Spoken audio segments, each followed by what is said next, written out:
আসসালামু আলাইকুম। আজকে আমি গুঁড়া দুধ আর ডিম দিয়ে ভীষণ টেস্টি একটা লাড্ডু রেসিপি করে দেখাবো। প্রথমে প্যানের মধ্যে নিয়ে নিচ্ছি গুঁড়া দুধ ১ কাপ আর ২টা ডিম ভেঙে নিচ্ছি। ১ চামচ ঘি, ঘি অবশ্যই দিতে হবে আর দিয়ে দিচ্ছি ২টা এলাচ মুখ ফাটিয়ে। আর এখানে নিয়েছি স্বাদমতো লবণ। এখন ভালো করে মিশিয়ে নিব। ভালো করে মিশিয়ে নিতে হবে। তারপরে জর্দা রং সামান্য পরিমাণে দিয়ে দিচ্ছি। এটা অপশনাল, না দিলে কোনো সমস্যা নেই। দিলে দেখতে ভালো লাগবে এর জন্য। আর এখানে ১ কাপ লিকুইড দুধ দিয়ে দিলাম।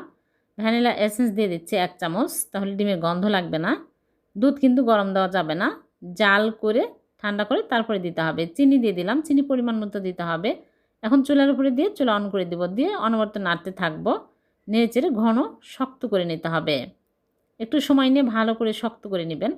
এরকম ঘন টাইট হয়ে আসলেই আমি চুলা থেকে নামিয়ে প্লেটে ঢেলে নিচ্ছি। প্লেটে ঢেলে আমি বাদাম কুচি দিয়ে দিচ্ছি। বাদাম কুচি দিয়ে এরকম করে অল্প অল্প করে নিয়ে আমি চেপে চেপে লাড্ডুর শেপ দিয়ে নিচ্ছে। এরকম করে সবগুলো বানিয়ে নেব। খুবই মজার এই ডিম আর গুঁড়া দুধের লাড্ডু আপনারা বাড়িতে বানিয়ে দেখবেন। মিষ্টি খেতে মন চাইলে ঝটপট এই লাড্ডু বানিয়ে খেতে পারবেন। খুবই টেস্টি হয় আর খুবই সহজ বানানো, যে কেউ খুব সহজে বানিয়ে নিতে পারবে।